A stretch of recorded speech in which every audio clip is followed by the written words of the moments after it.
Welcome to Mayor Brown's Tech Talks podcast. Each podcast is designed to provide insights on legal issues relating to technology and IP transactions and keep you up to date on the latest trends in growth and innovation, digital transformation, IP and data monetization, and operational improvement by drawing on the perspectives of practitioners who have executed technology and IP transactions around the world. You can subscribe to the show on all major podcasting platforms. We hope you enjoy the program. Hello and welcome to Tech Talks. Our topic today is protecting AI assets and outputs with IP strategies. I'm your host, Julian DeBell. I'm a partner in Mayor Brown's technology and IP transactions practice. I'm joined today by my colleagues, Brian Nolan and Megan Fitzgerald.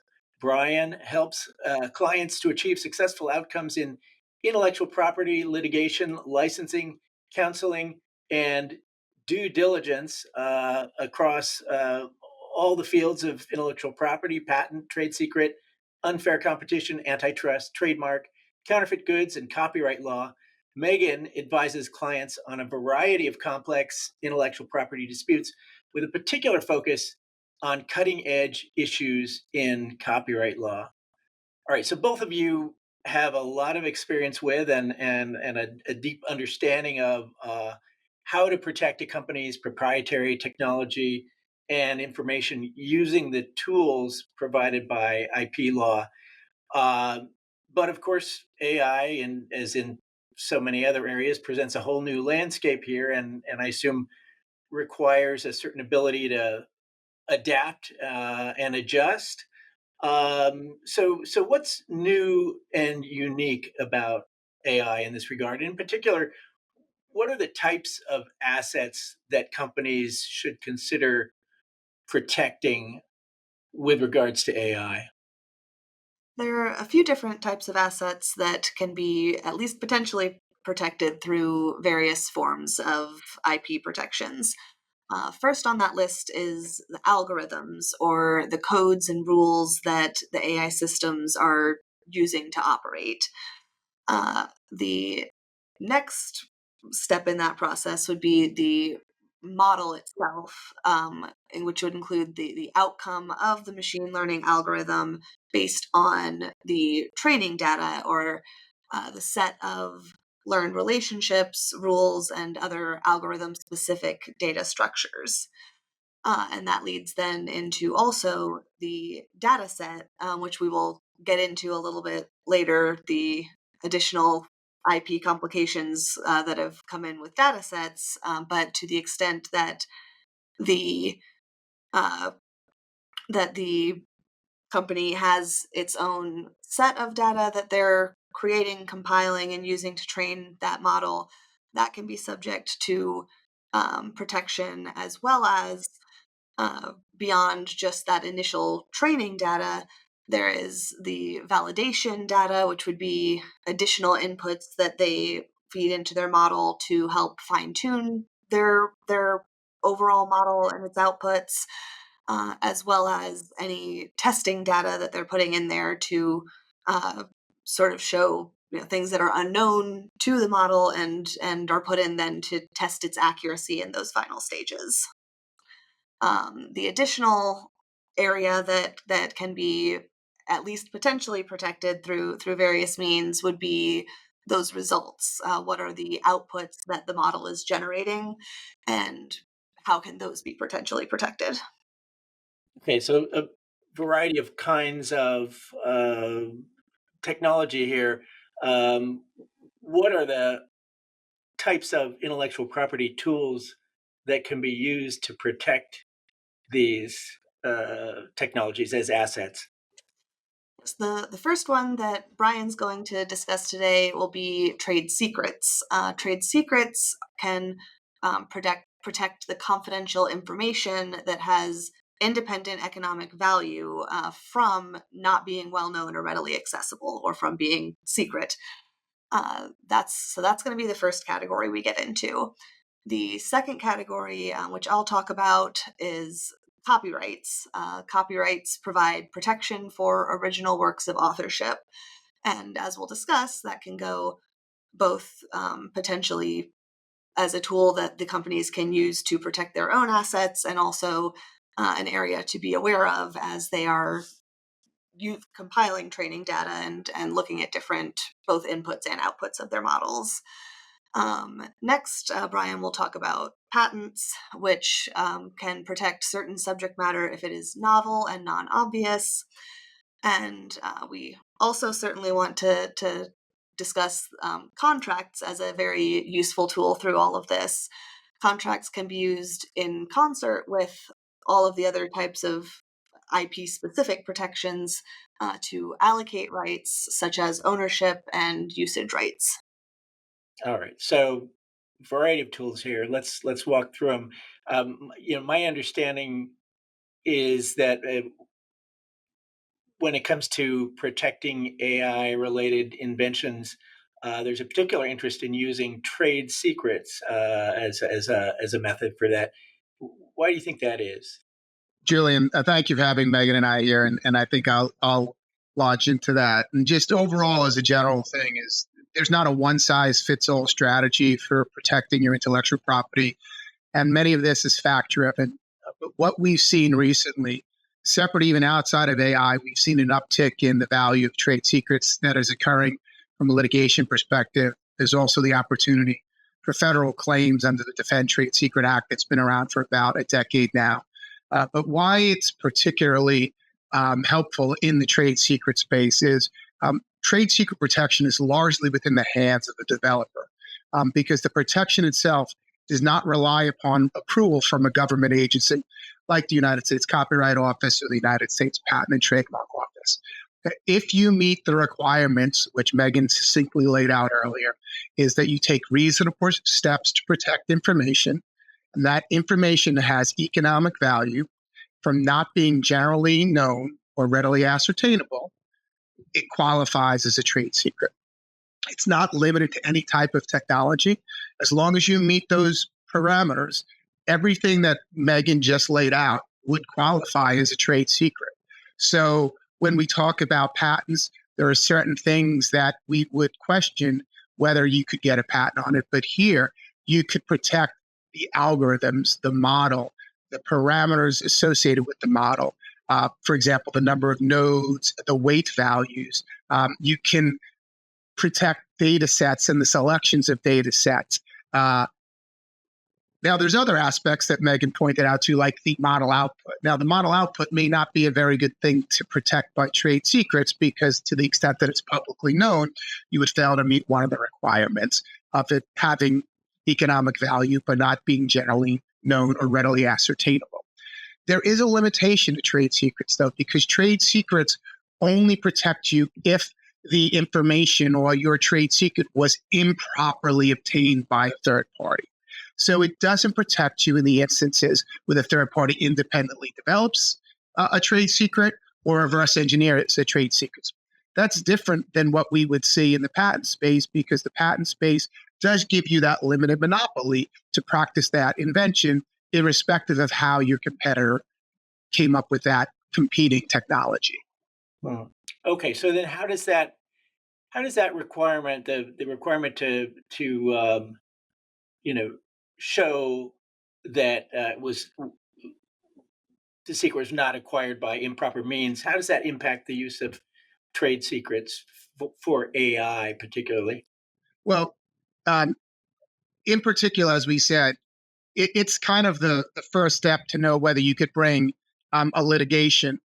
But there are some questions, and this is where AI is kind of pushing the boundary of IP and AI protection in the trade secret realm.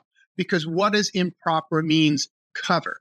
We are talking about systems that the general point of the system is to divulge information, is to give out this insight. And so the question becomes, if I obtain information from the AI system or obtain information about the AI system, what would be considered improper means? And so we do have, there's a few cases that are presenting this question right now in the AI context, but we have some past cases where we have decisions from circuit courts where talked about if somebody, say, scrape data from a database in violation of a terms of use. That was supported to be fined improper means for violating a company's trade secret or misappropriating a company's trade secret related to a database that had provided responses to queries on what life insurance rates may be or other insurance rates may be. Now the question becomes, if I am benchmarking versus another AI system, or if I'm just trying to understand how another AI system works, if I gain information by querying that system, would that be improper means? So we have some cases pending in Massachusetts where one of the platforms, and this is for a medical information platform that can assist doctors in diagnoses and coming up with identification of what disease states a patient may be suffering from. In that instance, one AI platform has sued a whole host of competitors, asserting that they conducted cyber attacks in the form of prompt injections or illegal scraping in violation of the terms of uses, or they used the system by impersonating medical professionals, again in violation of the terms of uses, and a whole host of these issues where they are suggesting is improper means, and would be and they obtained the key aspects of how the system prompts and how the system was set up to operate and some of the underlying data in that system. Now, this is very preliminary, but we don't know where the courts will come out on this.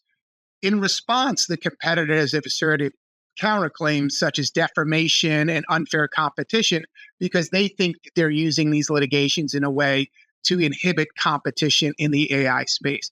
But this just shows you kind of a power that a trade secret can have. If you're taking the steps to protect it, this is an option that you may be able to use to prevent your competitors, if you think, are acting in a way that is violating what you've developed. It just shows you this is another intellectual property kind of device that you have to protect your innovations. And we're seeing it quite a bit in the AI space. Okay, so that's trade secrets. Copyright. Let's talk about copyright. We've heard obviously a lot about copyright in connection with AI, but that's mostly like from artists and other IP rights holders challenging the AI companies on copyright bases. What about using copyright to protect AI itself? What are the options there, and what are the challenges that come into play if you try to use that tool to protect your AI technology? It's been a really interesting area to watch because we've had a couple of tests that people have really put forth with AI generated works to kind of see if they can establish where that line is. So, to get copyright protection, the copyright grants the owner the exclusive right to reproduce, distribute, perform, display, or create derivative works of original works of authorship. Under the US copyright law, human input is required for a work to be eligible for copyright protection, but we're still sussing out exactly where that line is. In Thaler versus Perlmutter, that was a pretty far to one end example where Thaler, the work in question was registered with the AI model as the author. The Copyright Office denied that registration, and that was upheld where that was a line where clearly saying this is not a human author, this is a machine author, took it too far. Currently, I believe still on appeal, we have Allen versus Perlmutter, where copyright registration was denied when Allen had created a work using a large number of specifically tailored prompts put into an AI model. There wasn't tweaking of the output once it came out of the model, but it was went through a number of iterations and significant human input in that process of figuring out exactly what prompt to use. The Copyright Office still denied protection for that work, but we're still waiting to see exactly where that case ultimately lands. The other aspect that feeds into all of this is, as AI models improve, it's getting harder and harder to, on the surface, look at something and determine whether it was generated by an AI model or whether it had human input. So that also certainly adds a layer to the whole analysis and challenge that we have in front of us for determining what sort of outputs of AI models will end up getting that copyright protection. Another angle from which companies can potentially get some protection through copyright would be for their models themselves. Computer code is a copyrightable form of expression. So with that, they could be copywriting the code, the various elements to build their AI model and machine. With that, it's, of course, as always, important to keep track of whether any open source code was used, whether any of the code used was generated by AI. All of the same types of consideration that would go into other types of works still potentially come into play here. But copyright can be an avenue through which a company can protect its AI model. Additionally, another area important to think about with copyright and AI is, as we alluded to earlier, the inputs. US district courts have started to get to some decision points on this, but we're still in a very developing field with some uncertainty, especially in the area of fair use. A general consideration to keep in mind, which also aligns with some of the guidance that the US Copyright Office has put out, there's been a pretty consistent unfavorable view from the courts on the use of pirated copyrighted material to train AI models. So while there's been some disagreement in other areas, it has been pretty consistent that if you are obtaining the works through illicit means, pirating the works to feed into the model and train it, that usually is pretty clearly not a good idea. There also, though, there have been, in general, differences in how courts have looked at generative AI versus non-generative AI.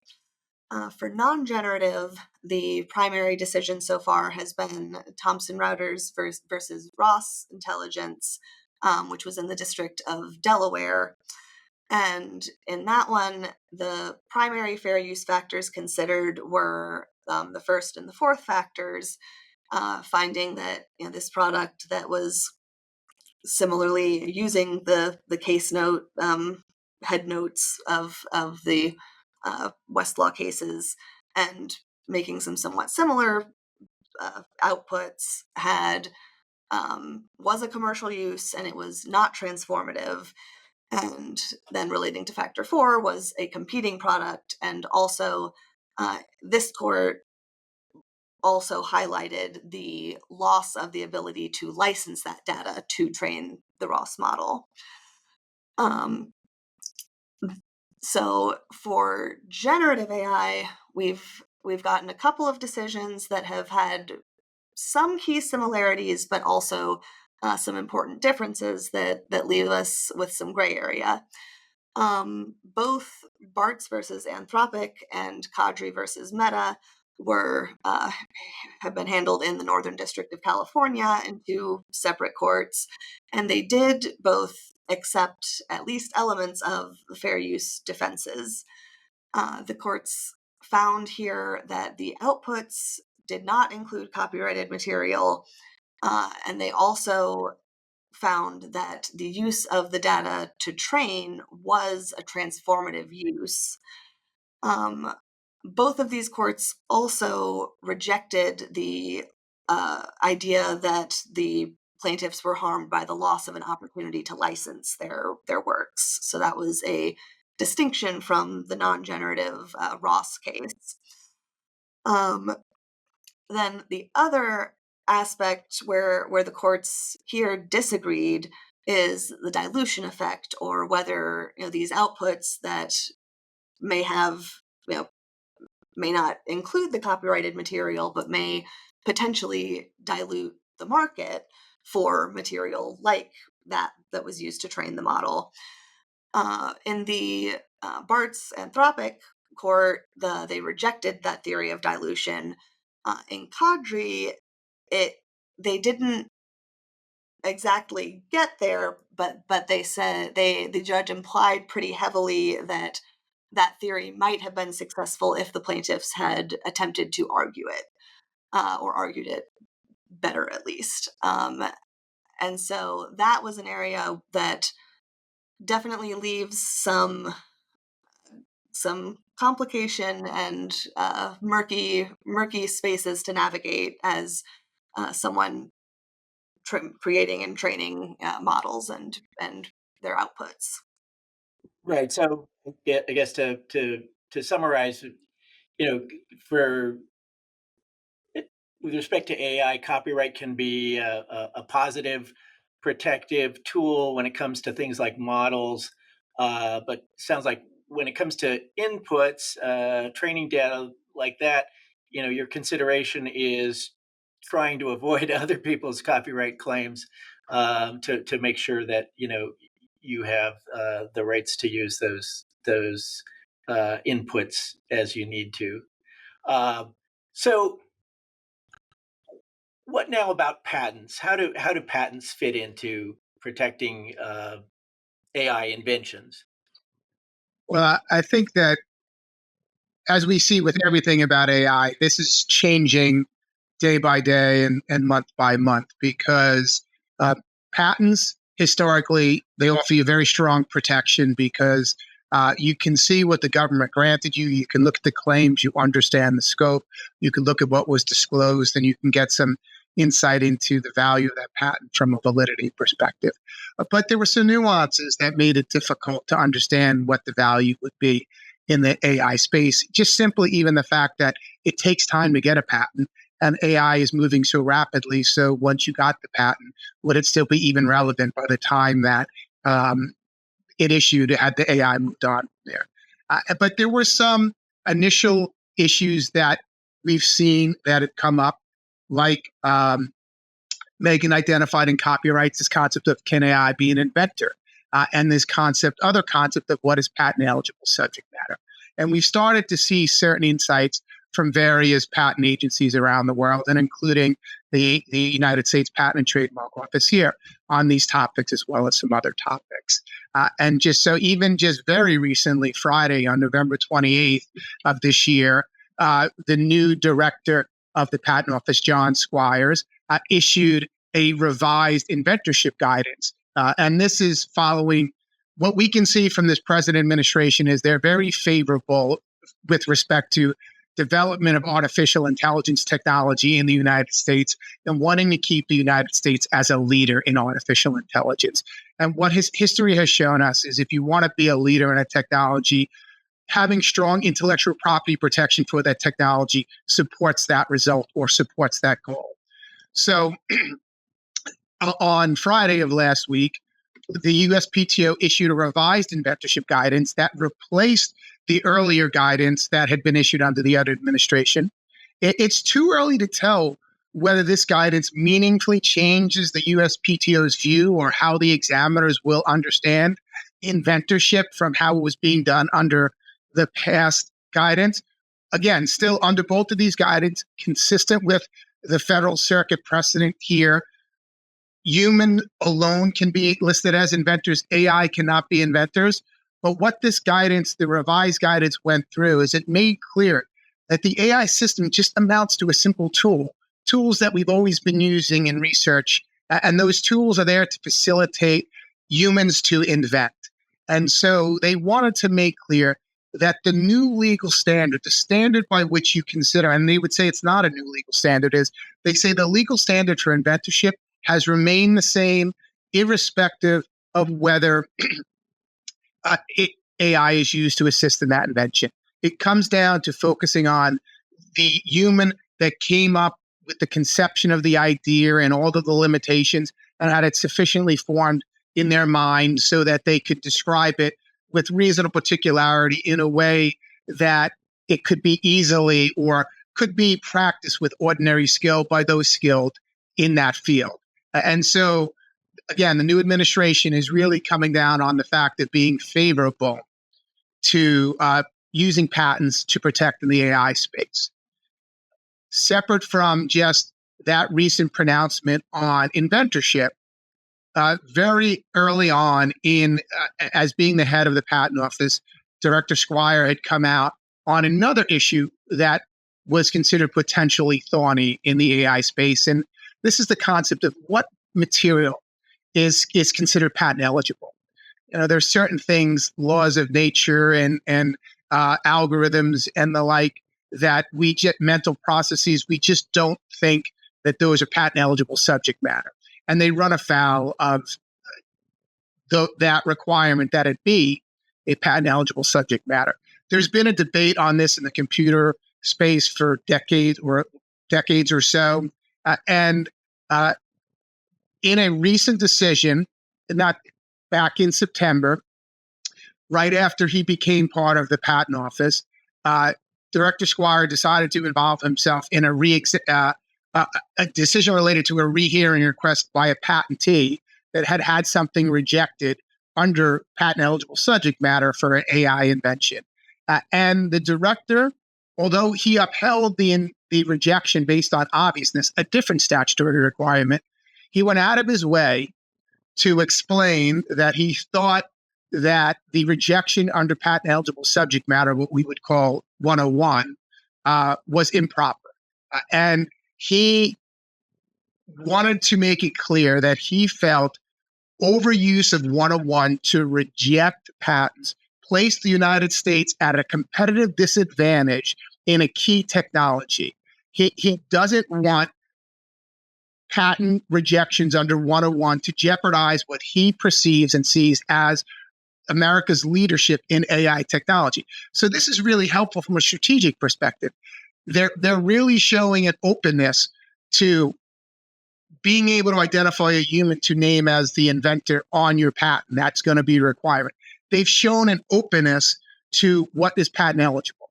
Now, this is all well and good for our patent applicants that are before the United States Patent and Trademark Office. At the end of the day, though, they're providing guidance. They're not developing the law. The law is developed in Congress. It's developed in the courts as they review the requirements. And so you have to take this with a grain of salt, because we have seen a case in the Federal Circuit, this recentive case, in which the Federal Circuit, on an issue they said was a first impression, they concluded that if you just are applying ordinary and known machine learning techniques to a new data set, that's not going to be patent eligible. So the question becomes, is that view any different from what Director Squire has put forward in its decision? And he also subsequently made it very clear when he has submitted documents and opinions to Congress that's reviewing this, that he's personally up for an expansive view of a patent eligible subject matter. So those are two key issues that they've addressed. There are going to be some other issues that development is required. Okay, so watch this space, in other words. Yes, I think it's certainly where we're going to watch this space for is some fundamental patent questions on things like, what do we consider prior art? If a human had published an article, that is considered prior art. It's considered to be accurate. It's considered to be enabled. Are we going to treat information that is produced by artificial intelligence the same way? And we also have that question of obviousness. We currently ask for obvious. Would it, because there's a temporal limitation that humans have, would they be motivated to put some teachings together with an expectation of success? I feel like that flows simply from the fact that we can't look at everything, and we're only going to look at things that we think may work. If we accept what people say generative AI is going to be able to do, it's going to be able to look at all of these combinations and predict the success. So how does that affect how we analyze obviousness, and how do we treat materials that's created by AI that's put in a patent application for supporting that application? Those are really thorny issues that we're going to have to confront, and those are what are going to be coming down the lane in the future, particularly if the patent office starts issuing these types of patents or AI-focused patents, and courts have to address those in infringement proceedings. Okay, last but certainly not least, from this transactional lawyer's perspective, contracts. How do we use contracts to protect our AI assets? Well, Julian, we did assume that this would be near and dear to your heart because obviously this is the bread and butter of what you do. So you probably can tell us this better than anyone. But I would say from a strategic perspective, we see the power of trade secrets. We're seeing an opening up of patents, and you wanted to use that. And again, this is all factual considerations. What should be copyright? What should be patent? Look at this holistically. But there's ambiguities here. And so when there's ambiguities, what we like to do is we like to have contractual provisions that will tell us what each party can and can't do with the AI systems. What are the rights that they have in the outputs of the AI systems? Who has the right to control even the strategy that you implement for the AI systems or the AI related inventions? Because if you decide to patent something, you can't keep it as a trade secret because you publicly disclosed it. So these are going to be things that you need to put in your contracts. If you're, as Megan was suggesting, if you're using specific data, the parties need to understand where the rights to that data come from, who has the rights to that data. If I'm providing data to an AI system, I don't want that system improving on my data, then go out and be used with competitors. So these are forms of intellectual property or protections that you need to build into your contracts.